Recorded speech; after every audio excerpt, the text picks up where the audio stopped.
All right, people. Can you hear me okay? Yeah. All right. We're ready to roll. You are one good-looking audience, let me tell you. Very good-looking. And this is a very nice room, don't you think?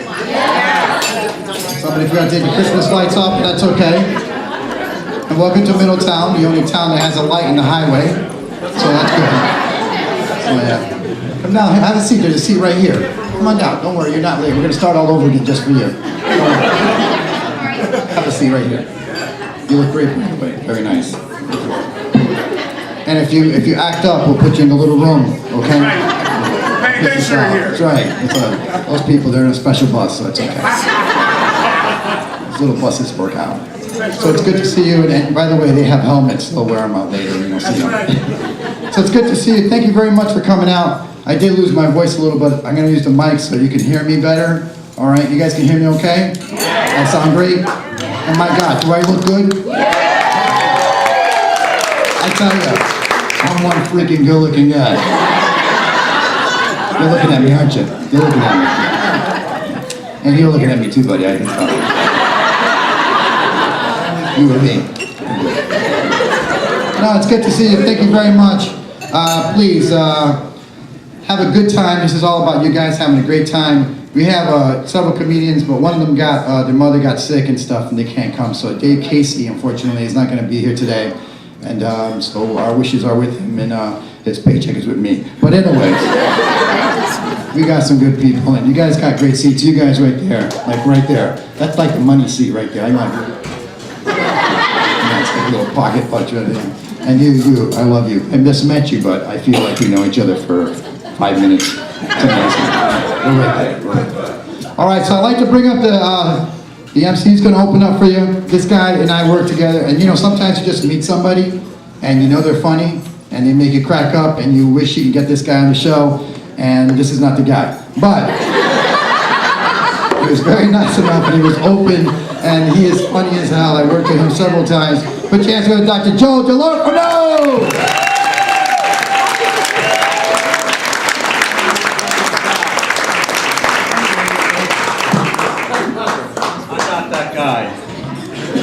Angel Rentas, keep it going. Now I'm going to do my Angel Rentas impression.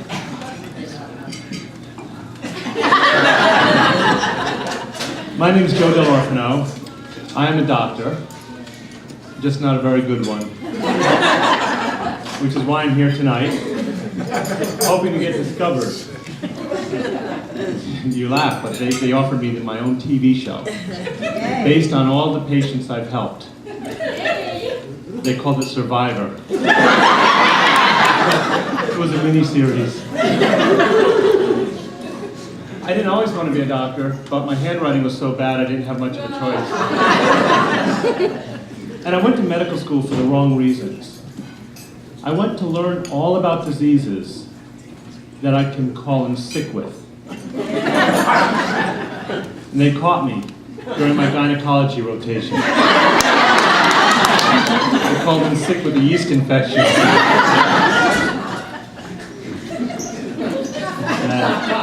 I almost failed out of medical school, believe it or not, which was fine because I was having trouble paying for it. But luckily I had a scholarship from the Connecticut Trial Lawyers Association, who looked at my career as an investment in their future. But they were right. And I almost failed out of medical school, and it was because I was at the time dating the anatomy professor. Nice. Well, the first time we were together, she failed me. And I was depressed about that. I didn't go to a good medical school. Our teaching hospital was one of the worst teaching hospitals in the United States. I won't tell you when. Most American medical schools have a shortage of cadavers. Not ours. We had plenty. We didn't know what to do with them all. We used to use them to get on the HOV lane. It got so bad that the professor put up a sign, "Cadavers may not leave the lab." It didn't work. because they can't read, you know. Yeah. I was always, well, it always bothered me to work on the cadavers. I complained to the anatomy professor, and they said, well, you want to be a doctor, don't you? And I said, yeah, but I don't want to work on people this sick. So the problem with the hospital I was at, they had a drug problem. A very bad drug problem. They had I'll give you an example. They had a urologist who used to drop acid. One day, he came in freaked out on drugs. He was running through the halls. He thought he was an undescended testicle. I had to talk him down. We had an insensitive chaplain. You call the chaplain and give last rites to a dying patient, the best thing you could do is come in and throw dirt on their face. Which I think was insensitive. Inappropriate, too. But I finally graduated, believe it or not. I graduated 2 weeks late because the final exam was an essay question and they couldn't find a pharmacist who could read my writing. The handwriting joke there. And also, did you know when you go to medical school, you get your own skeleton? I didn't know this. I thought he was my roommate. I hit the roommate jackpot. You know, he's quiet, stays in the closet. He got rattled around exams. I used to drag him out to parties and everything. He'd always score. He always had a boner. It's a cheap skeleton joke, I know, but I like it. If I thought medical school was rough, residency was even rougher. And I was very depressed because I really had to work then. But I couldn't, you can't really slack off, you know. But I couldn't afford a therapist. So instead I dated a psychiatrist. Big mistake. Because she analyzed every little thing. The first time we had sex was a nightmare. I mean, I was nervous, you know. You know, what if I couldn't, what if I wasn't able to unleash the sexual animal that had been suppressed by my upbringing as a firstborn son in an Italian Catholic family, combined by my late toilet training in the delayed oral gratification phase? Which is how she explained it. And when it was all over, I asked her, were you satisfied? She said, yes, professionally. Then she tried to bill my insurance company for an hour and a half, which they denied. They only actually accepted about a minute and a half. Contact as well. But I graduated. I guess at this point it would be appropriate for me to ask if there are any of my patients actually in the audience. You, sir. Really? I don't recognize you. I don't recognize you at all, sir. Perhaps if you disrobe, I don't know. Oh, he's going to do that too. And you know, even if I recognize somebody outside the hospital, I'm bad with names. I don't remember their names. I know drugs. I'm good with drugs. I know hydrochlorothiazide, amiodarone, dofetilide, but I don't know Mr. Jones. You know, I see somebody, they're like, hey, doc, don't you recognize me? And I'm like, oh yeah, you're the bleeding rectal fissure with the high potassium. That's how you know people. You should see the guest list at one of my parties, you know. I had a diabetic with colonic polyps and a colostomy and coated stent, and that was just my father. It's tough. My parents, they always try to save money on health insurance. Now, you may not have noticed it about me. I'm a little self-conscious because I think I have a little bit of a underbite, okay? That's because my parents saved money on the orthodontist. They got me a discount orthodontist whose office was in Kmart. Well, actually it was in Corvette's shopping, but I don't know if anybody remembers Corvette's. That's a bad sign when your doctor's office is behind seasonal. They charge half price, put braces on my top teeth, cranked them down until I looked like Beavis. And I think I look a little bit more like Carl from Sling Blade. All right, then. I like the way you talk.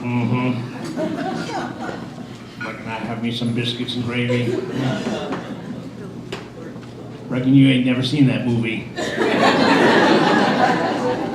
All right, then. Well, all right, that was for me. I love that movie. So, it was tough because of my underbite. I was, at the time, dating a girl with a tremendous overbite. And we were making out, and we got locked together. AAA had to separate us with a tow truck. I'm lucky they didn't use the jaws of life. That would have hurt. So, my father is always trying to, they're always trying to save money. My father's a veteran. But my dad somehow messed up the paperwork. And he got veterinarian's insurance instead. Which was good. He kept it because it was cheap, you know, and he got all his meds for free. We just had to crush it up in his food. He had surgery. They sent him home with...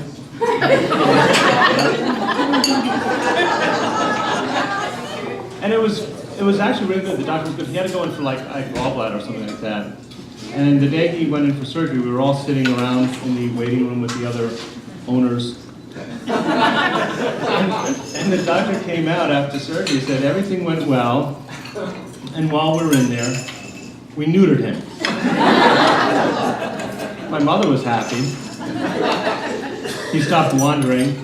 He didn't fight with the other fathers. He stopped spraying.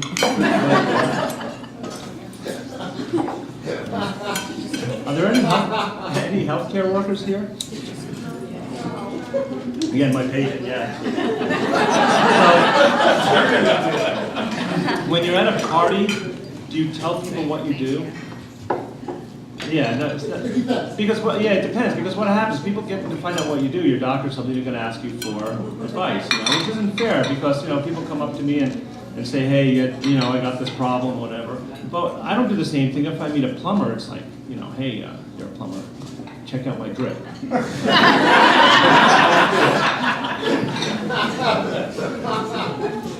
I was talking a little bit about residency and why I was so depressed. I was a resident in Hershey, Pennsylvania. Yeah, it's not exciting. There's one bar, one pub at night that you can go to. All the crazy people went there. We call it Hershey Bar with Nuts. And what else can I tell you about? I got married. I recently got married to a younger woman. So, good for me, but let me poll the audience. Does anybody know when a man hits their sexual peak? 18, exactly. When does a woman hit her sexual peak? 30, between 30 and 40. My wife's 34. She's, okay. I'm in the ski lodge. The only thing stiff is my back. I mean, it's tough getting old. You know? My parents are typical of this. You know, my father asked me. You know, they call up asking for samples of medicines because they're getting old. They need all these medications. I'm the doctor. They call up, and my father called me, asking me for samples of Viagra. And that's the phone call you never want to get from your dad. So of course I just gave it to him. Why? I didn't want to get into it with him, right? He got the samples and thought everything was fine. 3 days later, my mother called me, furious. He overdosed. I had to talk him down.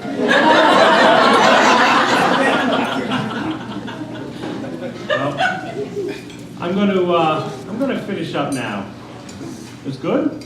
He's good? Yeah, they're like, yeah. But I want to leave you guys with something. I work in healthcare, and you see all these advertisements on TV.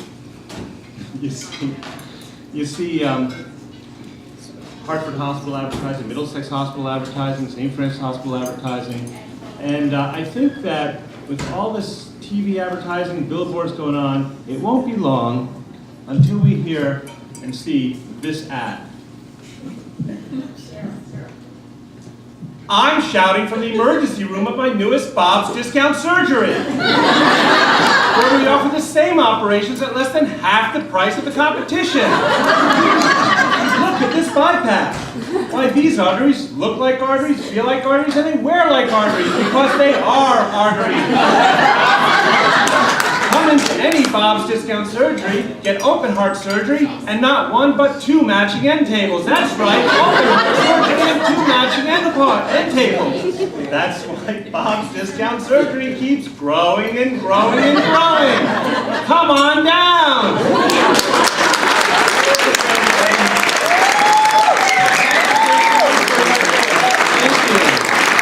I want you guys to keep going. I'm going to bring up our next comic here. He is the hardest working pediatrician in comedy, or the hardest working comic in pediatrics, or he really works hard and he's very, very funny.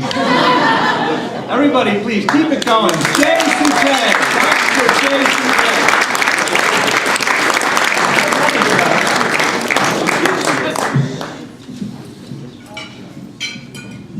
Keep it going for Dr. Joe over there, everybody. Great job. As Joe mentioned, I am a pediatrician, and let's get this out of the way right off the bat here. If you're wondering why board-certified pediatrician, doctor to about 5,000 kids, and a Connecticut magazine this month, Top Doc in Pediatrics, if you're wondering, what the fuck is he doing in Middletown telling jokes on a Saturday night? I got one word for you folks, and that's Obamacare.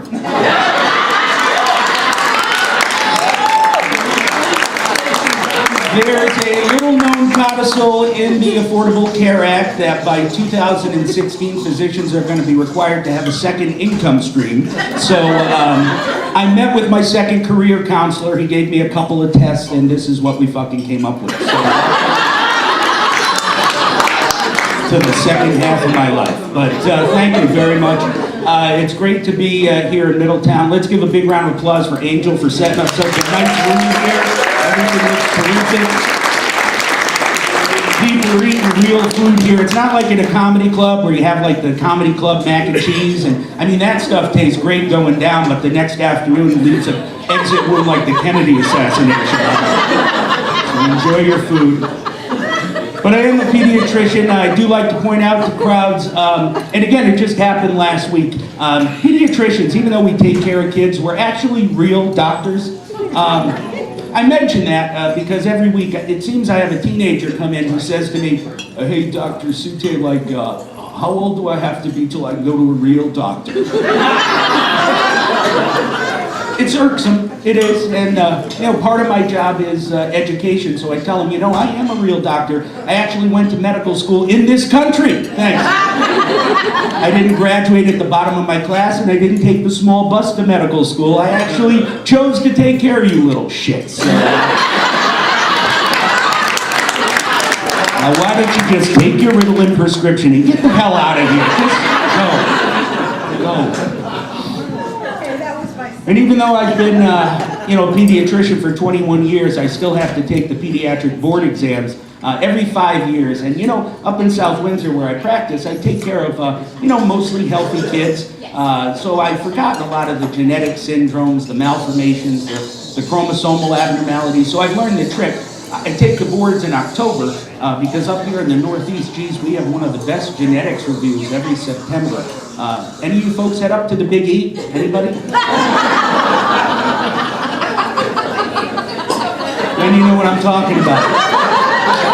I can pick a nice day, sit on a park bench at the Big E with my textbook of human malformations and just check things off as they walk by. So.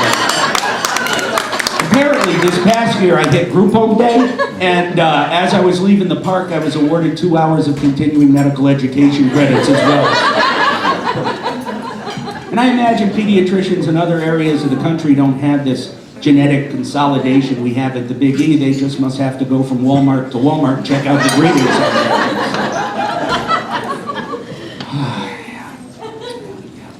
They say, I actually read this recently, It's interesting. The baby in the mom's belly, while mom is still pregnant with the baby, for the last 4 to 5 months of the pregnancy, the baby can actually hear the parents' voices, which is fascinating because I get to meet the parents, and it always makes me wonder if some of those kids that are born with the cord wrapped around their neck a couple of times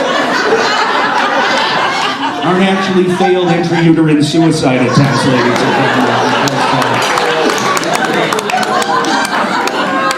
A lot of the parents, they come to the office, they have no idea what I can do for their kid as the pediatrician. I had a dad come in this past Tuesday. It's 9 o'clock in the morning. His 13-year-old daughter has a fever of 103.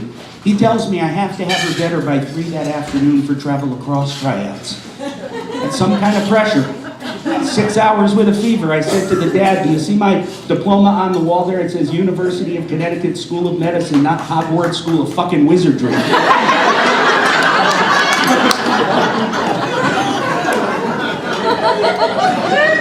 And I'll tell you, sometimes they're adorable when they try to help the parents. You know, I'm writing out a prescription the other day, and the mom stops me and says, oh, remember, she's allergic to amoxicillin and salad dressing. And I said, oh, good. I was just going to write for a light creamy Italian.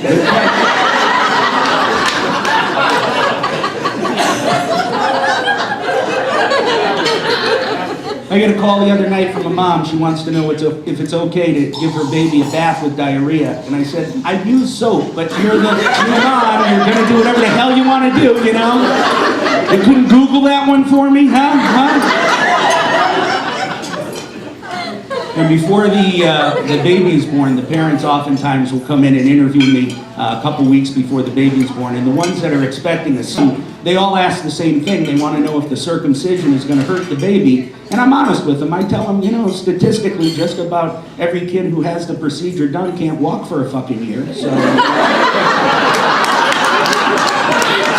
some degree of discomfort, I assume. I mean, the kid can't roll over for 4 months. It's got to hurt. It's a lingering pain. And I treat a lot of kids with ADD, attention deficit disorder. Then, of course, you have ADHD, attention deficit hyperactivity disorder. And then you have the very rare ADHD-HD, which is ADHD in high definition. These kids glow. And even when it looks like they're sitting still, they're still vibrating 1,000 beats a minute like a hummingbird's wings. It's, I'll tell you, that first week of September when the kids head back to school, Christ, I must push more product than a Colombian drug cartel. Kids need their meds. In fact, I think we should just add them to the cereal flakes like we did in the 60s with vitamins and minerals, you know? Celexa flakes and Paxil puffs, and just run fucking amoxicillin into the water fountains at school, and you take a day off every once in a while. That's fun, but I don't know. And where are my moms at? Moms? Any moms out in the crowd? Moms? All right. We got to all agree, right? Being a mom is the hardest job in the world, right? Hardest job in the world. And it's the easiest job to get, though. And you're usually drunk for the interview. Any grandparents in the crowd? Grandparents? A couple grandparents back there. I remember my grandparents, they were the shit, let me tell you. Because they had access to parenting tools that parents nowadays can only dream about, like yardsticks and wooden spoons, steel-toed boots. I mean, what do parents nowadays have? Parenting books? They only work if you get them in hardcover and can hit a kid on the run. Kind of clip them up. You know, books like 1, 2, 3 Magic, you know. I remember my dad, his parenting was different. It was 1, and if you don't stop what you're doing, the only magic you're going to see today is the paramedic taking my shoe out of your ass. Go play. Parents actually, I think they do a better job raising their dogs than their kids. I mean, the kids, they let them get away with everything, but dogs, we've kept it simple for years, centuries. Good dog, bad dog, right? No dog owner has ever come home, sees the dog shit on the carpet, turned to their spouse and said, well, you know, Sparky didn't get a very good nap today.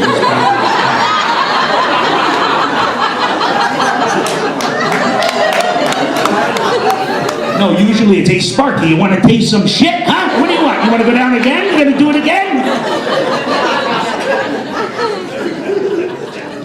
And I have 2 daughters and an 11-year-old black lab named Stanley, and I love all 3, but I had no problem putting an invisible fence around the house to shock the fucking dog into knowing what was what. Moms, dads, you with me? Shock collars for the terrible 2s? Cut them down to the terrible 2 days and done with the bullshit. That's right. And you wouldn't have to beg your kids to behave anymore. Joshua, honey, don't climb on the bookshelf. You're going to get hurt. Joshua, sweetheart, does mommy have to count? 1. My way, you don't have to leave the comfort of your favorite chair. Hey, Josh, you feeling lucky today, punk? Go ahead, make my day. Shoot the sucker across the room once, he'll never go near the bookshelf again. Done in a minute, done in a minute. But you can't shock your kids, and you shouldn't hit your kids, although, I mean, we're all grown-ups here, right? We've all seen enough episodes of Law & Order to know that there's such a thing as justifiable homicide. So, I gotta imagine when Junior lives under your roof for 18 years, there are probably situations that come up where he deserves a nice hop in the ass. Am I right? Am I right? Certainly not universal like that Catholic fundraiser I did last weekend, but they were really into discipline, let's put it that way. But, sounds like there's some doubters out there. Let me see if we can all get on the same page. I'll give you a couple of examples of situations where no court in the country would convict you of smacking your kid, all right? Say, for instance, you're in Toys R Us with your 3-year-old son. He's in the carriage, and he asks for a toy. You say no. He starts pitching a fit, the likes of which you've never heard before. The kid is screaming at the top of his lungs. You take him out of the carriage. You're heading towards the front door of Toys R Us. Every eye is on you. He stops screaming and says, help me, this isn't my father. After the authorities remove the cuffs, he's going to get a hop in the ass. I think we can all agree on that. I'll give you one more example. Say, for instance, you're a 4th grader, your 10-year-old son, he's in his class, and the teacher's teaching the kids a unit on plants and photosynthesis, and the teacher tells the classroom of 10-year-olds that plants require sunlight and water in order to grow, and your 10-year-old raises his hand and says, well, how can that be? My dad's growing plants in a dark closet in my basement.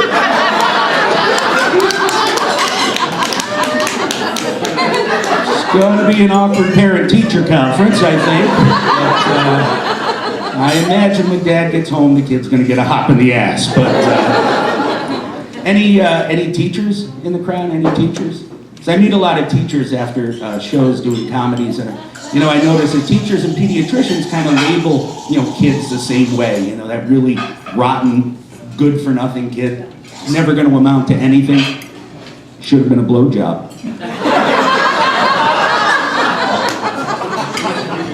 And we all know who those kids are. I mentioned my daughters earlier. I have 2. They're in their 20s. They're both in college. Sometimes they come home on the weekend. I don't even know they've been there until I'm pulling the thong out of the dog's ass on Monday afternoon. Ships crossing in the night, But they're good kids. The older one, she's been dating the same guy for 5 years, and ironically, he's been a patient of mine since he was 2. So when she says to me, well, I know him better than you do, I just go, fuck, I hope not.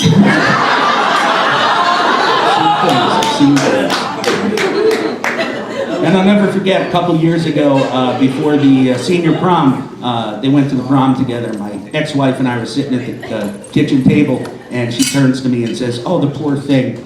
She's going to have her period for the prom. And I'm like, oh, yeah! Oh, and I hear strep throats going around, so that's good too, right?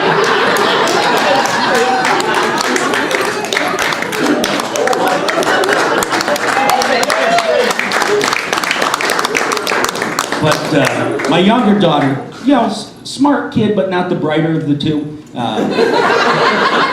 Her big claim to fame was, I think it was South Windsor High School class of 2011 best hair. So, but when she was in high school, I think it was her junior year, she came home with a report card. It had 4 C's and a D on it.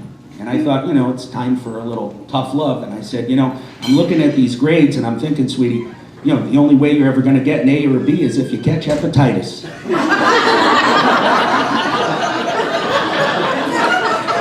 It's a joke. I didn't really say that. I mean, what I actually said to her is, why don't I order a hepatitis test on you? The worst you can do on that is a C. So I thought that was...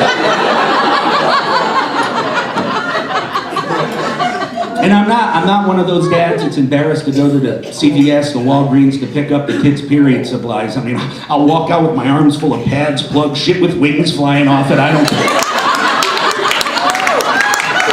I carried out proudly to show the people of South Windsor my kids made it through another month without getting pregnant.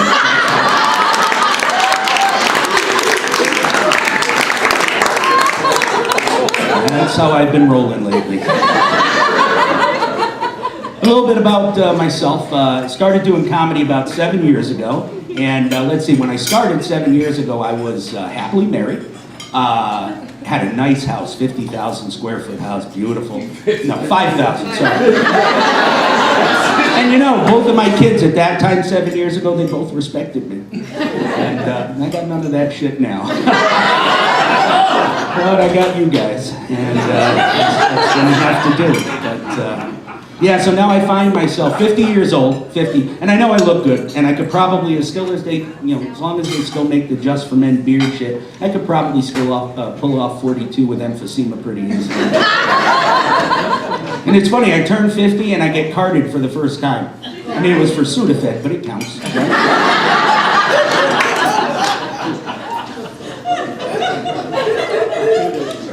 So now I find myself 50, renting a house from a Chinaman, both kids in college for 2 years, and alimony payments for 10 years. And let me tell you, I asked my lawyer, I said, you know, that's a lot of money every month. What happens if I don't pay? And he said, well, you know, in Connecticut, you'll go to prison. I said, well, on the bright side, I'll be having sex again, so.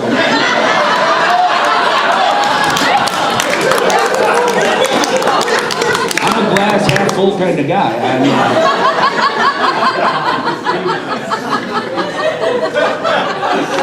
and I didn't realize after the divorce I'd have to become bisexual, but there's so many sales on that Craigslist, I have to say. So my friend said, join one of those matching services, Match.com, eHarmony, so I do. And every time I click on a woman I find attractive, my Norton antivirus pops up. I haven't quite gotten the hang of that yet, but yeah, I'm not planning on getting married again, though. You know, once is enough. And I mean, unless, of course, an attractive single mom comes along with a young, maybe 8-year-old Dominican son and a strong left pitching arm. I mean, if little Mariano's part of the deal, you got to consider it at least a little bit. I'll tell you. And it's fun being a pediatrician. I really have, you know, no intention of ever leaving the day job for comedy. Although, if there is anybody here that can further the comedy career, I think I have a blank prescription pad here. And I'm happy to autograph it for you. You can fill in the rest, do what you want. I've got a couple left. And of course, if anyone's celebrating anything tonight, like any pediatrician, I'm packing stickers, so talk to me. A couple stickers.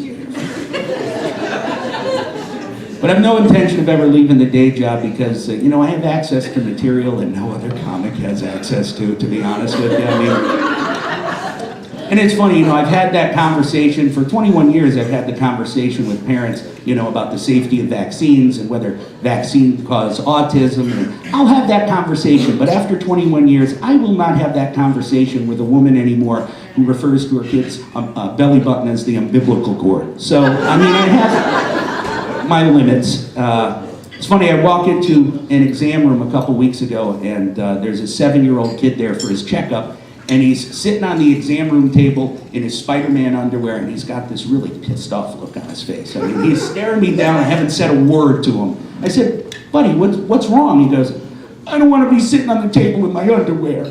I said, well, get used to it. You're at the doctor's office. You got to sit on the table in your underwear. I go, I got to sit on the table in my underwear. Your mom, too. He goes, my mom doesn't wear underwear.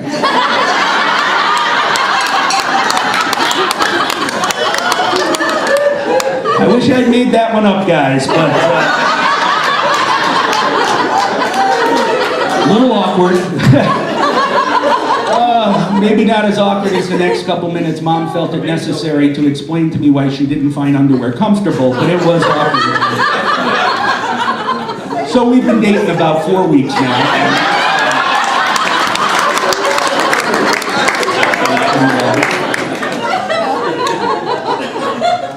Had another kid, this is another funny one. 5-year-old kid, I noticed at the end of the checkup he hadn't left me a urine sample yet because he still had the little cup with his name on it. So I said to him, do you think you can, pee in the cup on the way out? And the kid does this. The penis doesn't think so.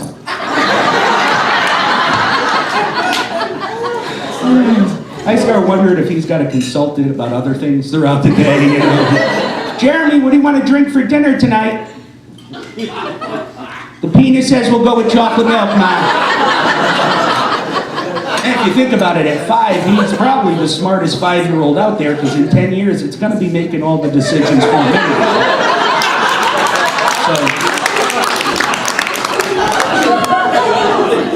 That little inner voice.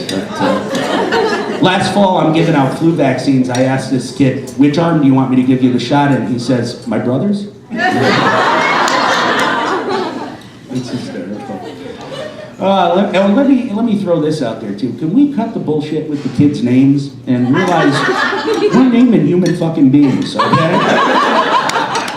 I did a checkup a couple weeks ago on a very sweet 16-year-old girl. Her name was Chardonnay.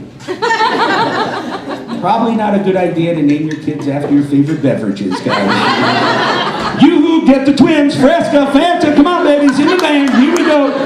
Sierra Mist, I'm not gonna call you again. Yeah, you know I'm pissed, I use your middle name, now get in the van.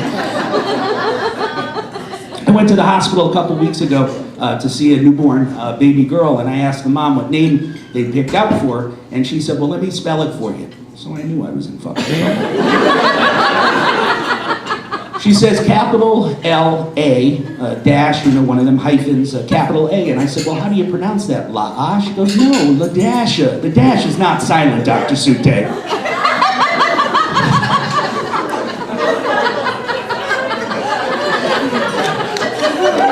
La-dasha.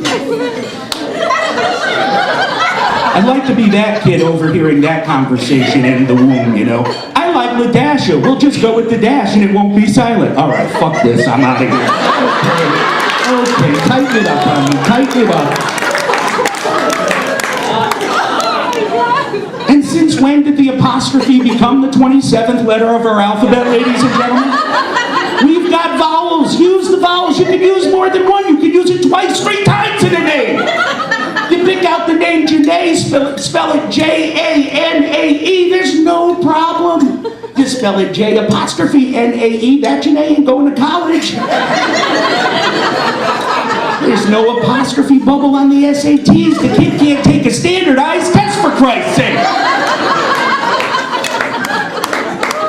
And where does the madness stop? Is someone going to put an exclamation mark at the end of their kid's name? So you'll be at a business meeting in 25 years, read a name tag, say, oh, hi, it's nice to meet you, Mike. Well, it's not pronounced Mike, it's Mike!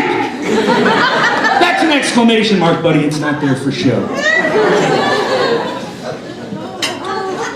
And if you're gonna, pick out a name for your kid, tweak the spelling, make up your own word. I've got a kid in my practice named Assyria, A-S-S-Y-R-I-A. In middle school, that's Assyria. I don't care where you're from. But if you want to work the system, you want to change the spellings of names, things like that, make sure you look them up in the dictionary, find out what they mean in different languages. We've had a very pretty name for a girl recently, Melina. But be careful about spelling that one with 2 E's, because if you look up that word in our medical textbooks, it's the medical term for dark, black, and tarry stools. And I know chlamydia sounds pretty, and it's only a matter of time before I go into St. Francis Hospital and a mom says, oh, look at her, isn't she beautiful, Dr. Sutay? Little chlamydia Rose. Rose after her grandmother and chlamydia after the first thing Daddy gave me. Now, clitoris, honey. You cannot be up at my ass all day long. You're gonna have to find something else to do. Oh, I know. Why don't you go play hide and seek with your father? Trust me, he'll never find you.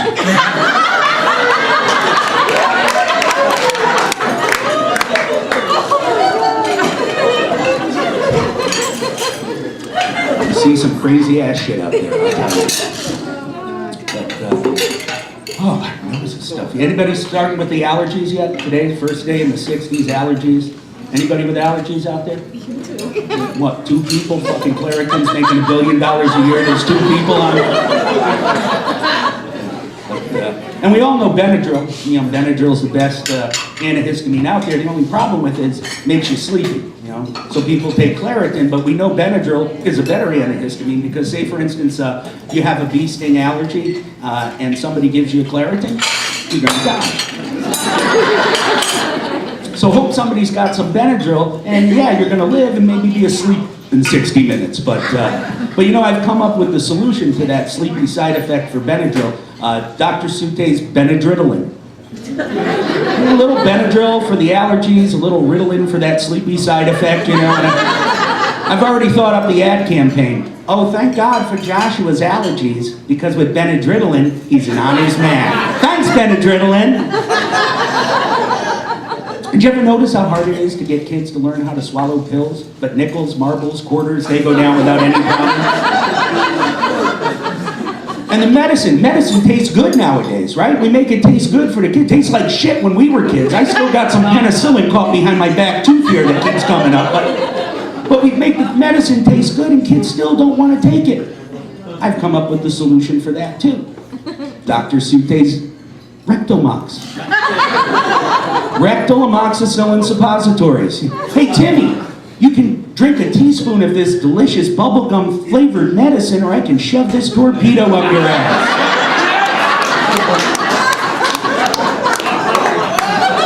In Barney shaped suppositories. I'll tell you, one of the other parts about being a pediatrician that's kind of tough is being on call all the time. I mean, whether it's a pager, which I had 20 years ago, a cell phone now, it's never good news. You know, I've never gotten paged, Johnny got into Dartmouth, thanks for all your fine health care, Dr. Sutay. You know, last Tuesday I looked down at my cell phone, the message is quite simple. Something is coming out of Daniel's rectum. So keep in mind it's 11 o'clock at night. I'm lying in bed, I gotta figure out what that something is over the telephone and help this mom get it out. You know, 9 times out of 10 it turns out to be one of those little turds that's kind of half in, half out, you know what I'm talking about? I know every kid is special, but in 20 years I have not seen one shit a gemstone yet, so I guess it is what it is. So I said to this mom, well, did you try to pull it out? And I swear to God, she says to me, well, I don't want to pull his intestines out.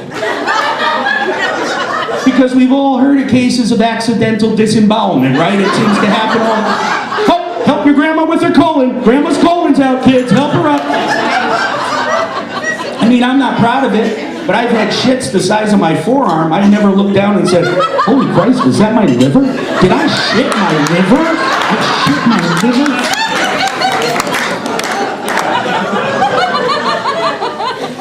And if you're gonna wake the pediatrician up at 2, 3 o'clock in the morning, for God's sake, take the baby's goddamn temperature, okay?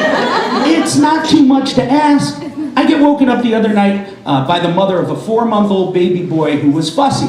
So my first question is, well, what's the baby's temperature? And the mother says, oh, he won't let me take his temperature. 4-month-old baby boy, guys. I'm thinking to myself, unless this kid's father was Jor-El, and his space pod crashed in a cornfield in Kansas, I can't imagine a 4-month-old baby boy with buns of steel so strong that a grown woman can't shove a thermometer up its ass, but...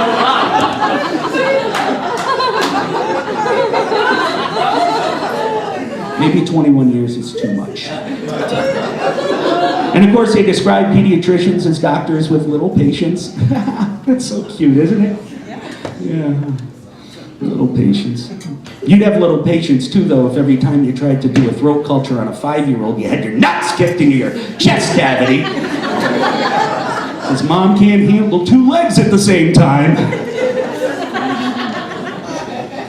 It is tough, I'll tell you. But I think as a pediatrician, I got to throw this out there. I think we are raising a softer, squishier generation of kids, guys. I see it. I see kids being born now to fathers who only survived the 80s because they invented bike helmets. I take care of those kids. 100 years from now, these soft-shelled kids keep procreating. Kids aren't going to be able to go outside without fear of raindrops going to knock them unconscious. And even from the day we bring them home from the hospital, we bring them home in cars with airbags, car seats, all this safety equipment. I grew up in the 70s. There was no safety equipment in the car, except for Dad's right arm. Look out! And back in the 70s, honest to God, if Dad didn't have quick reflexes, they just hosed off the dashboard, had another kid, and life went on. I grew up in a time where the garden hose was antibacterial. You could cut your pinky toe off in the spokes of your bike, spray a garden hose on it. The next morning, the toe grew back, ladies and gentlemen. It grew back, and kids could shop. They could tie their fucking shoes in kindergarten. It was a requirement. Velcro till high school now? What are we up to? And we're afraid to send the kids outside, you know, without the helmets and the face guards and shoulder pads and elbow pads, all this protective armor like we're sending them into battle. But it's lacrosse, not fucking jousting. And we've got to lighten it up a little bit because we're messing with natural selection and survival of the fittest, guys. I'm telling you. You don't believe me? Take a look at the back row of your local 7th grade chorus concert. There is some fucked up shit going on in the back row, ladies and gentlemen. Prominent forehead, single eyebrows. I'm just reporting the news. Another couple years, I'm not going to have to go to the Big E to study genetics, guys. But I shouldn't make fun of the kids. I mean, they're squishy, but look at me. I'm kind of soft and squishy, too. And I know I'm not healthy. I mean, I just got my cholesterol level back, and it had a comet in it. So this is probably part of my farewell tour, you know, before they close the lid tour. But the reason I'm here, the reason I've made it this long to 50 is because I survived the first cut. Yeah. 50 years ago when my mom was pregnant with me, she was passed out, shit-faced drunk in a snowdrift a week before I was born. She smoked 2 packs of Viceroy cigarettes every day of the pregnancy, put mercurochrome on every open cut, sore, and abrasion she had, and because she grew up in Bridgeport, every Friday ate bluefish from Long Island Sound, ladies and gentlemen.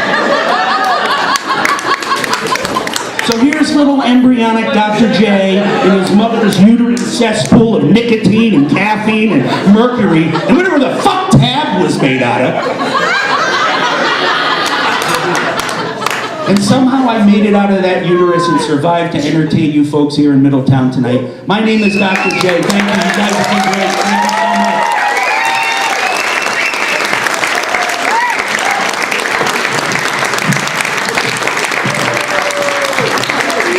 I hope you guys have fun. Thank you. We're going to keep the show going. Your headliner comic tonight is a very good friend of mine. He and I have been doing shows together since I started doing it 7 years ago.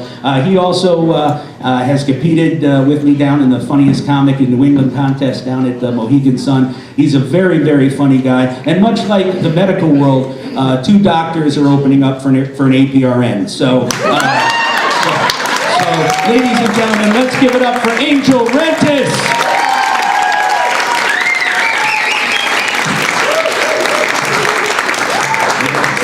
Jay Sutay. Let's hear it for Jay Sutay. He's gonna have his new book out. He's dead and it's fuck Dr. Spock. And then Joe Dell'Orfano. Let's hear it for Joe Dell'Orfano.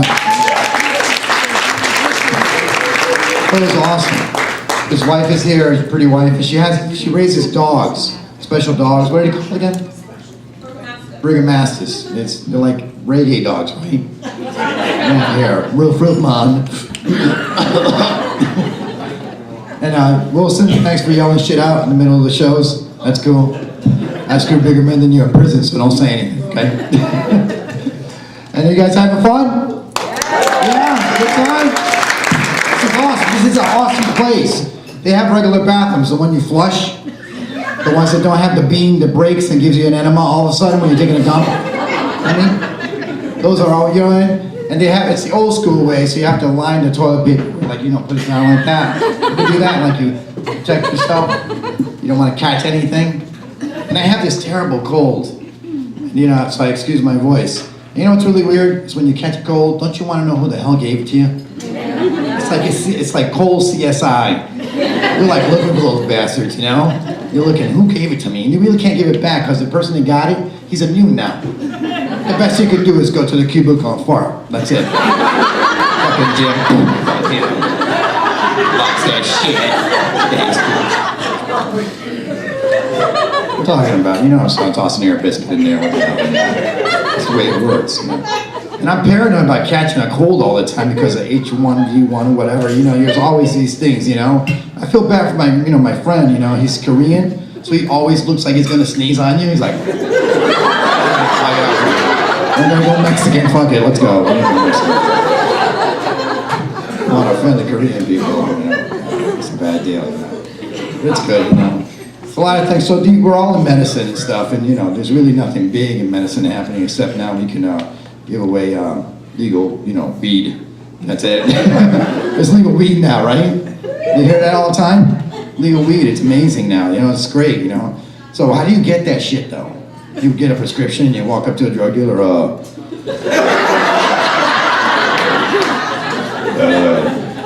Blue Cross Blue Shield, $5.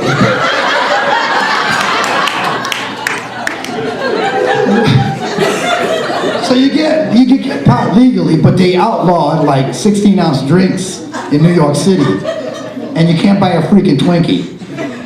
It's like the opposite pole just happened. You smoke pot, what the hell do you think you're gonna do? I'm gonna start selling illegal Twinkies and shit.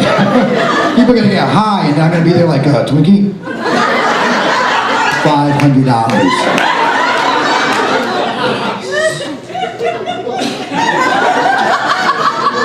Soda, $3.50. You're gonna ripping off people just for sodas, you know? It's like ridiculous, you know? That's crazy. But it's weird now, you know, what the heck, you know? My son, I have a kid, you know, he's amazing. He's just learning how to drive. Anybody have a kid that learns how to drive? You ever teach a kid how to drive? What a pain in the ass. What a pain in the ass that is, huh? It's the most terrifying thing I've ever gone through. You're driving around and the kid, you know, he's like, you know, you're like, you have that fake brake that you constantly hit, like, you know, freaks you out because you're a control freak, you know. You know, I have a nice car. I'm kind of vain. I have a BMW, and I don't know. Anybody have a nice car here? Are we vain or what?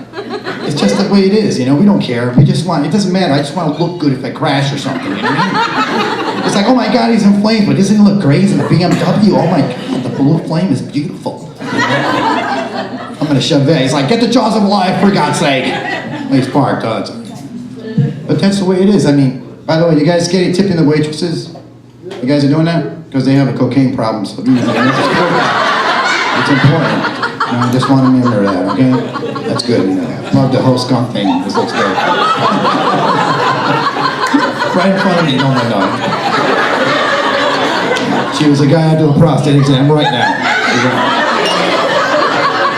Because in the medical field, a prostate feels a lot like the tip of your nose. Did you guys know this? And I had to do this, you know, and it's really weird if you ever catch yourself, because I was doing it, and I saw myself in the mirror doing actually prostate exam, and I was doing this. It's embarrassing. The guy's like, what the hell are you doing over there? I said, you got two fingers. I'm just getting a second opinion. I'm sorry. I wasn't sure what that was about. No. But it is, I have kids. So I actually show my son how to, and I'm a big nut when it comes to driving. I'm one of those guys that's paranoid, so I kind of like, when I hit the brake, I throw my arm out. You guys do that? My grandmother used to do that. She had that flab arm. You know? So it was like a flab bag. You throw your arm up there. It's amazing. You know? And you know, the thing about it is, nowadays, you buy a car with an airbag, you can't sit your kids in the front, because they'll get killed, which pisses me off. So my dad, who was incredibly smart, he said, you know, my father, just get a hat with a nail on it, you know?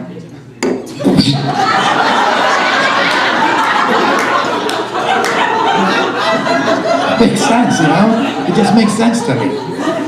genius, this guy.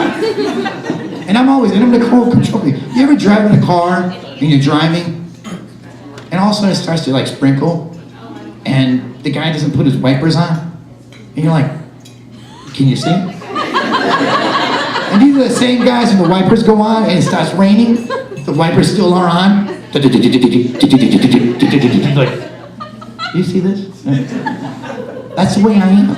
I'm just a nut when it comes to needing to do things. And you know, I'm from any Puerto Ricans here? Yeah, right? A whole table, how odd. And one car. you know what I'm talking about. You know what I'm talking about, right? Come on, man. We're driving, there's like 50 of us in the car. We're like, Mina, come on, bro. You got a Gluck apart, bring the kid, fuck it. It's all right, man, we're good. It's true, though. And I was in Puerto Rico, man, and we come from the south side of Puerto Rico. And, you know, in that town where we come from, you know, we think the United States is one big New York. You see somebody say, Mina, where are you going? New York, what part? California, no shit.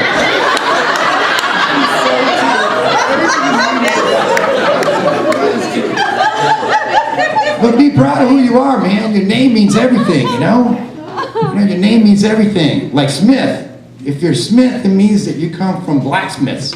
If your name is Carpenter, it means you come from carpenters. My last name is Rentas. I come from a family of pimps.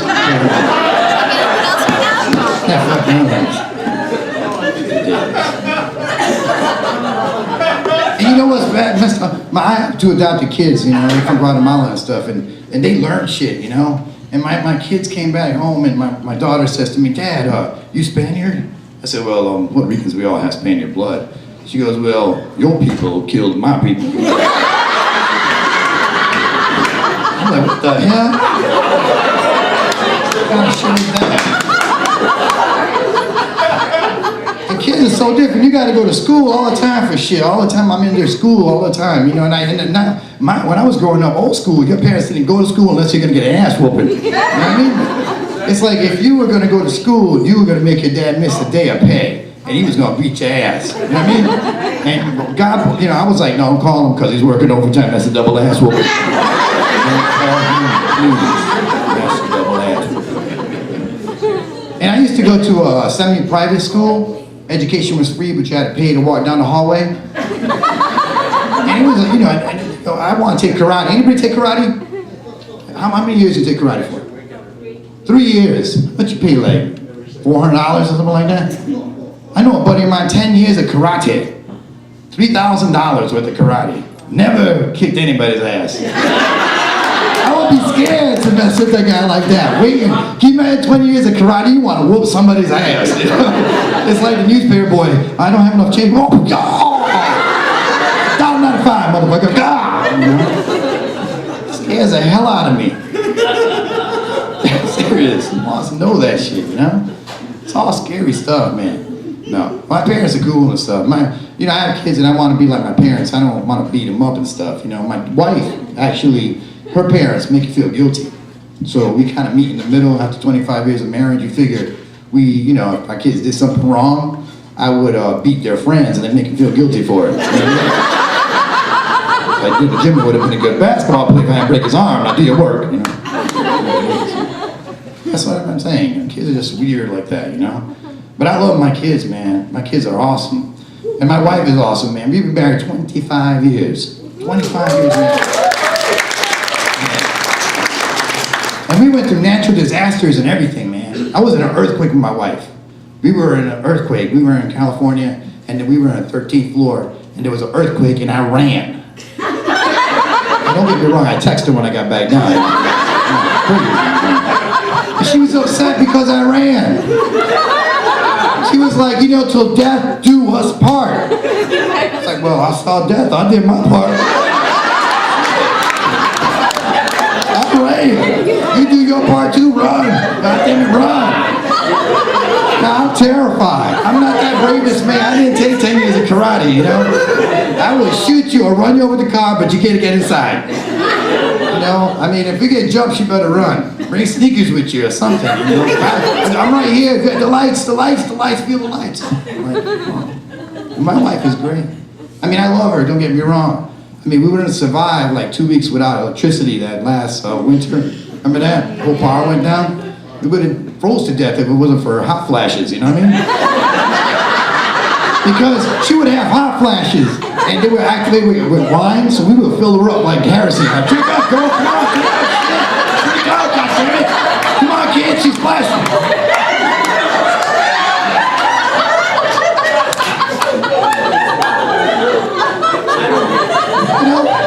And everybody, it's scary for men when women go through that menopause hot flash shit. It is. We're terrified, man. You know what it's like to wake up in the middle of the night to find your wife naked in front of the air conditioner, drinking wine, sucking an ice cube, fire shooting out her ass.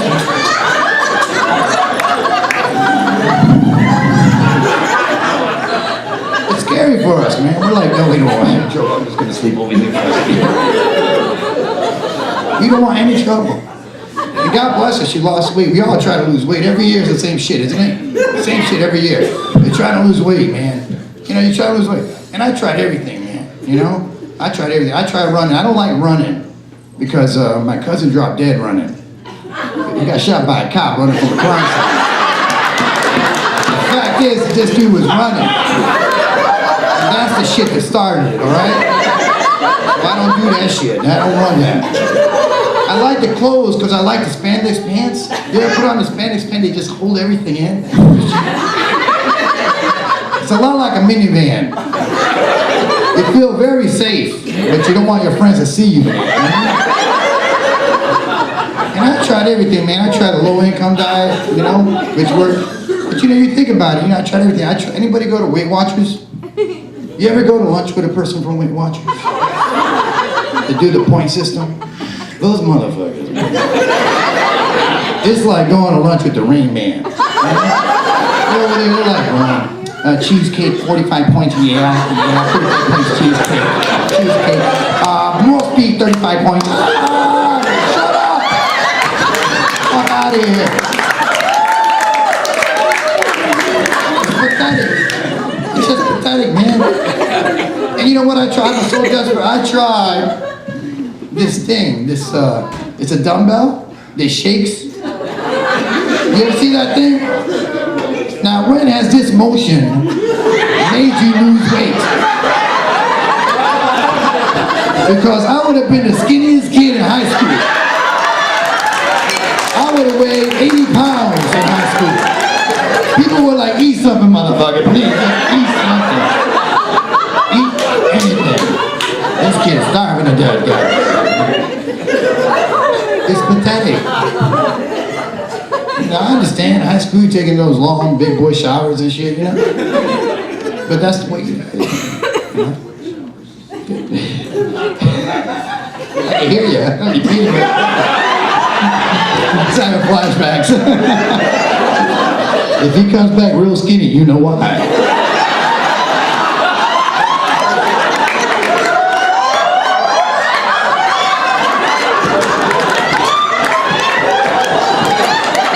Yeah. That's not conditioner in the tub.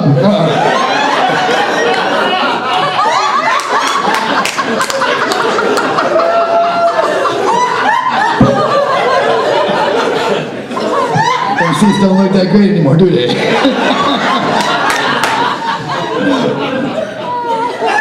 Nah, but that's the way it is, man. You know, that's the way it is. You know, can't judge people. Yeah. Yeah, but I have kids, you know. And my kids are spoiled as hell, man. You know what I'm saying? My kids are spoiled and stuff, you know, because not like my parents. My parents used to just beat you, you know. And it's better to get beat by your dad than your mother. You know that? Isn't that true? Because a father will take care of with one shot. What are you doing? Don't do that again. It's over. Your mother will beat you, go away, talk to herself, piss herself off, come back and beat your ass again. Is that right? And you can walk out. Bitch broke my face and my mother gave me all my face.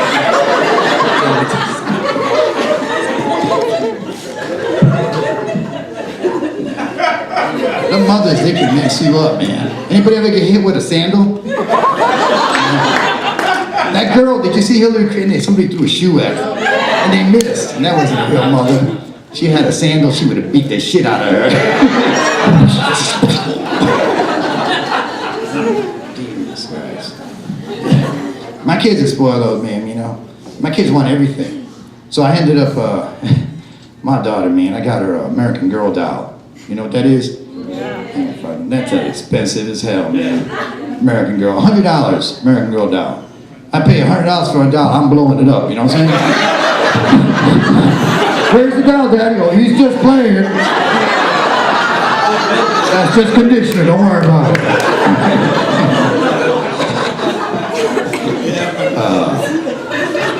It's true though, man. You try to get your kids all sorts of shit, man. My father and mother, I wanted a G.I. Joe. Remember G.I. Joe? Big grip and shit. Remember that? G.I. Joe? That was a shit, huh? I wanted one. Everybody had one. We couldn't afford it, so my mother made me a G.I. Joe. Except it didn't look like G.I. Joe. It looked like my uncle, the alcoholic. You know? Everybody had G.I. Joe. I had jaundice, man. Couldn't even keep up with Jay. He's like, oh, I need a drink. It's pathetic stuff like that, man. Go after 18, believe it or not, as a Spanish person, after 18, all my mother would get me was statues of Jesus. That's the way it is. Statues of Jesus. I'm 50 years old, man. I got like 40 statues of Jesus and shit. And the thing about it, you can't throw Jesus out. Who the hell is gonna throw Jesus out? You look out, you put him out there in the curb, Jesus gonna look at you, look at the window like, he's like,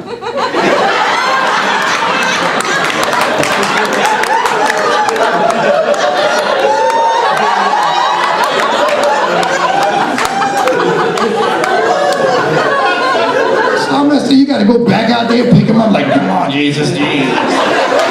Put him down. I got like 30 Jesus in my basement, you know? Like a Jesus golf course down there. Off to Jesus with Mary, into the cathedral with Jesus. All right, there we go. It's true, man. You know? And it's really weird because I'm Angel. You know, my name is Angel. It's really weird when you work in the emergency room. And I love the emergency room. You know why? Because the emergency room is the first place you're gonna find out where there's an available apartment. You know what I mean? It's like, where do you live? Is it rent control? Is it rent control? So yeah, so it always worked, because I had a guy, an orderly named Jesus, you know? And some people would always say, I would come in and I'd say, I'm gonna take you upstairs, my name is James, this is Jesus.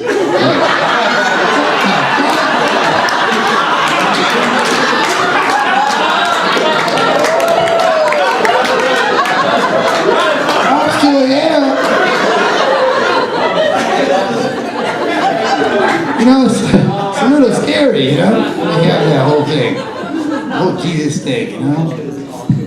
It's crazy though, man.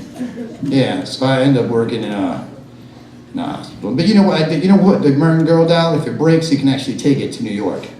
And they'll fix it for you. They have an American Girl doll hospital. Did you realize that? I had to take the shit there. Believe that? I put her in. They put her in the hospital. They said to me, come back. So I left it there for 2 days, and I came back. And I got her. And they gave it to her in a little box and shit. And they gave me the bill, and it had $10 for anesthesia. I was, what the fuck is this? $10 for anesthesia? I was like, the damn doll. It was like, don't worry, it's all make-believe. I said, good, because that's a make-believe check I just gave you. What's up with that shit, man? I can't believe that, man. That's crazy stuff, you know? That's nutty lightweight, you know? So my kids are great, man. I have some really cool kids and stuff, man. My kids are funny because, you know, I have a daughter and a son. Anybody got two of those? You got a daughter and son? Yeah, you got that, right? They're a pain in the ass. Boys are easy. Boys are just like, you know, they're easy because they're real simple kids, you know? You just put a helmet on, they'll just bang all over the place. Yeah, oh, look, oh, light, shiny metal, you know? But a girl, they're really smart, man. Girls are smart as hell. I got a 14-year-old girl, man, and all this kid is hungry for knowledge. She just reads everything. My son is 18. He has been to the buffet of knowledge, and he is done. So, no, Poppy, I'm full. I'm good. are so good. I'm like, what the hell, man? And I get on phones because I'm nuts that way. Anybody got an iPhone?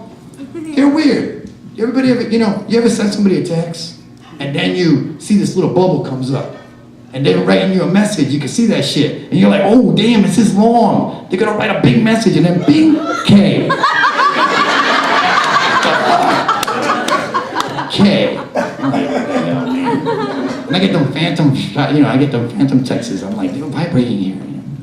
So anyway, I have this child, and I get on my phone, and my daughter's amazing, man. She's so bright. She understands this whole concept. She calls me up, hey, Dad, they dropped me off, and there's nobody here, so I'm gonna go into the neighbor's house. I'll wait for you there. I'm gonna hang up. I don't want to waste your minutes. I'm thinking, holy shit, she's 14. She's smart. My son's like, what's up, Alec? Hey, Dad, there's an emergency. Come downstairs with toilet paper. It's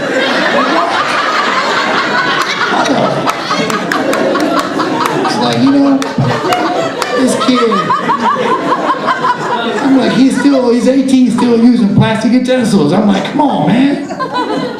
Weird kid. But that's the way they are, man. Kids are just different, And my son is crazy, man. My son's amazing. And my daughter, she argues with you. You can't argue with you, man. This like I tell her all the time, I said to her, you can't go in the water. You just ate. You gotta wait 20 minutes. And she's like, why? Like, because you gotta wait 20 minutes. My father used to do that, he's like, what you eat, a sandwich? Was it ham? You gotta wait 35 minutes. He do that. So I just do it myself. I'm like, what are you doing? 20 minutes, you gotta wait. He's like, no. I say, if you eat, you can't go in the water. He said, well, don't fish eat? It's like, yeah, you're right. I'm like, wow, she's so smart. I'm thinking maybe like beach whales are just animals they just ate. Just to get out of water, like dragging them back to death or something. They're so bright, these kids. They're not like the old school kids, man. You know why? Because what Jay said. Because we treat them different. When we were growing up, we had the playground. Remember the playground? We had the slide. Remember that? We had a metal slide? 150 degrees in July. Remember that? You slide down, half his skin will still be there. There was a guy with one leg and stuff scraping it off. All right, kids, you're doing great. You're going. Now we got plastic shit all over the place. Kids are all worried about stuff. But thank God summer's coming back. This weather shit sucked, doesn't it? Let's go. I like the summer. You know why I like the summer? Because I like the sandals. Women that wear sandals. They look really nice to their feet. Except some of the girls have them funny feet. Like some girls have that extra long toe in the middle. It just sticks out further than the rest of them.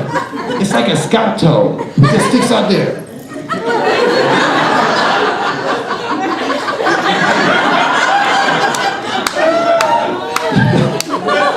It's pathetic, man. It's pathetic. My mother had this bunion and her toes started turning right. And it looked like a tire toe because it was just on top of the other toes like this. Just felt bad. You weren't sure she was lying to you or what? You get the toes crossed like that? So I'm married 25 years of marriage, man. And you know what my wife got me for Christmas? She got me memory foam. You guys know what memory foam is? Yeah. First night I got a lousy sleep and that thing won't forget. It sucks. But you want a bed, you don't want, I think at first I was a little concerned. I don't want a bed there. He's gonna remember everything that's happening in it, you know what I'm saying? Get that shit dragged into court, So it was awful to get bald, the whole thing was awful. Nobody wants to hear that. But we have a king size bed. I sleep here and my wife sleeps way over there. And we come to the middle, because we know we to do what we gotta do. We're like, at the middle there, like Berlin or something. And we're old, so we talk. At the beginning, when I was started to have sex, you don't want to yell and scream. You test it out. You're like, grab my balls. What you say? Don't fall. Don't fall. Don't fall.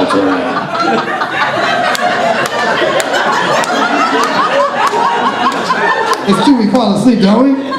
My wife got it down. If I'm on top, that's, 6 legs is not letting me get up there because I'll fall asleep. She's gotta do like WWF. She's like, oh. It's pathetic. But it's true though, you know. Now we get old, you know, we even have safety words now, you know, like no. Like, hey girl, no, okay.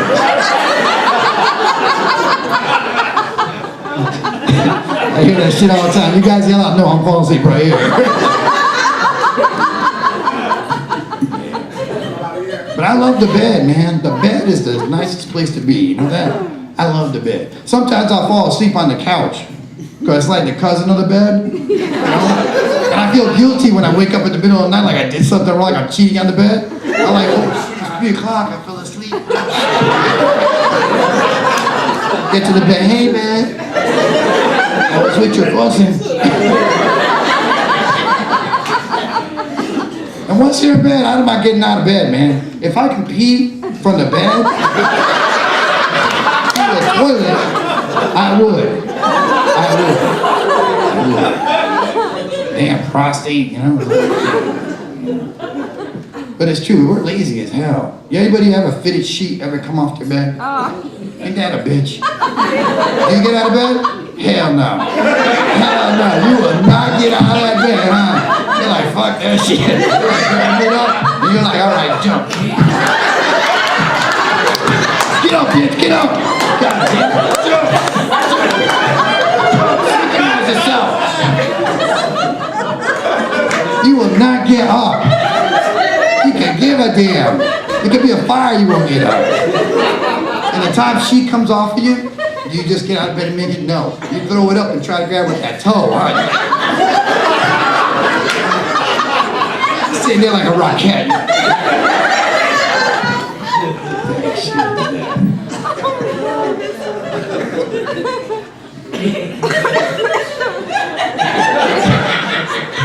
Yeah, it's messed up, man. Yes, I love the bed, man. I gotta get up early out of bed now, and it's not because I gotta go to work early. It's because I'm getting older, so my skin marks from the pillow and stuff won't go away. Get that problem? It takes like 30 minutes for a pillow mark to go away. I'm driving to work, it's still there. I try everything, I'm just trying to pop it. You know, I'm trying to pop it, huh? That's what happens when you get older, that skin starts to go, you know. Yeah, everything starts to go. That's why you can't get a tattoo at 18 of a rose. Put it on your stomach. When you're older, it turns to potpourri. Let's scratch this one for you. It's kind of weird because, you know, and I work in the emergency room, you know, I see stuff all the time, you know. So, you know, and my kids, you know, they're starting to ask about sex. My son, I'm trying to teach him. It's so hard. When I was growing up, it was so simple. You know, you get a condom, there was no these choices thing. Now there's choices in condoms. They got condoms that go in the dark. Do you know this? You wear this? You look like a condom that goes in the dark. There's a motherfucker going,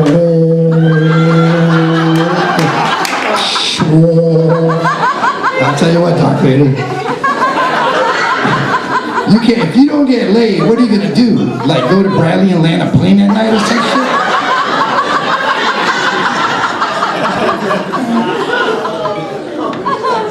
Condoms are just weird, and they don't just glow in the dark. They come in sizes. You know this? They come in sizes. You know about this? They come in sizes. You tired? You all right? You need something? If there ain't shit happening, you ain't leaving. I'm gonna talk bad about you. They have condoms that are in sizes. Did you know they have extra large condoms? Extra large condoms. My man right there. I tell you what. This motherfucker. I know you going into that store. You're like, I need some condoms. What size? You got sizes? I'll take the extra large. Let me get a pair of suspenders too. Yeah.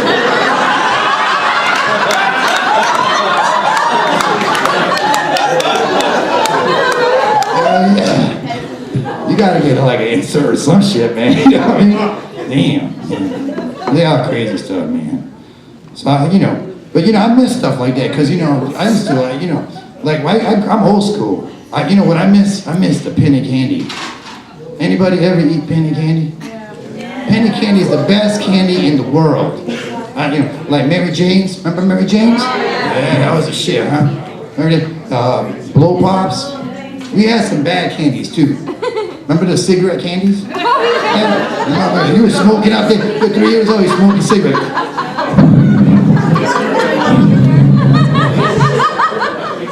And then there was the blow pop thing, and the wrist.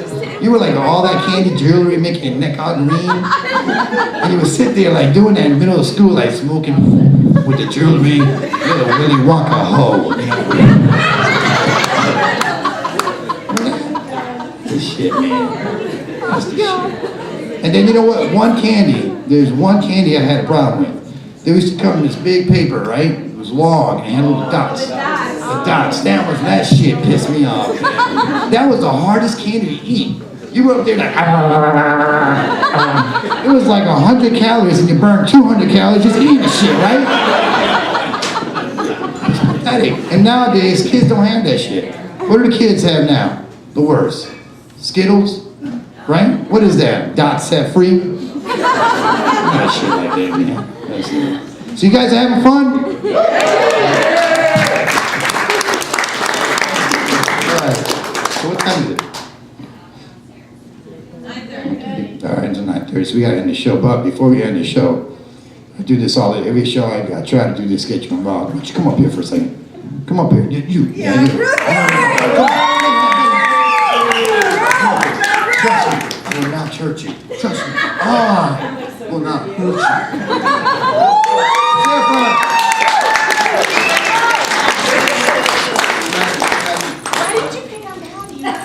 I know, she handles my check. I can't do that shit. It's like sudden death. Oh my God. I'm gonna hurt it because people like to see their expensive ball. This whole table is gonna be in trouble. Don't worry, this is work out. Okay. So, What are we gonna do? so you what are you, Italian? No, I'm French. French. Oh, you got great fries. Listen. Yes, I do. You can't do that. So I'm going to tell us where you show the hand thing, okay? The hand thing? That's right. You ready? All right, let's bring this over here, though.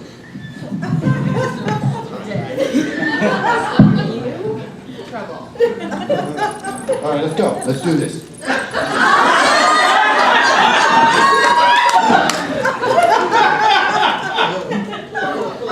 How you doing over there? You guys good? You?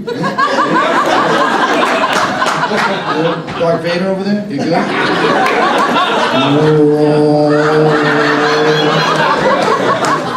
Hey, over there, dumbbell man, you good? Good.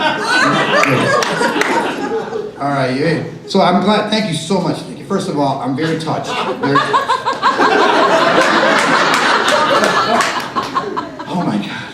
You know, my heart just pitter-patters. And I think to myself, I was thinking to myself, I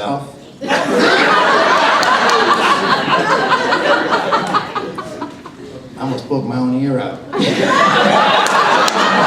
I was thinking to myself, this is the greatest thing. This is all of you. Because you girl, let me tell you, you guys are hilarious. I'm so hot in here, I'm like, freak it out. Oh, because you guys are so funny. You're laughing. My belly is like, oh. I think I got a Woody. You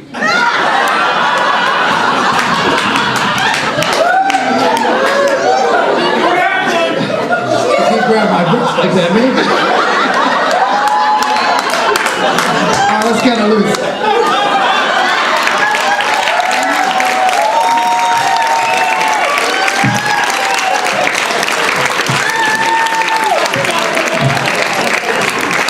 Thank you very, very much. Thank you for your patience in my voice. Let's hear it for Joe Dell'Orfano. Let's hear it for him. Let's hear it for Dr. J. Sutay.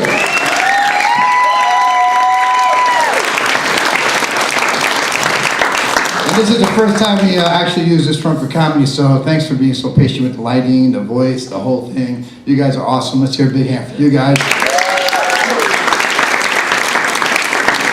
That's it for the cook and all those other people that served you. They're great. God bless them. I'm out of here. Later.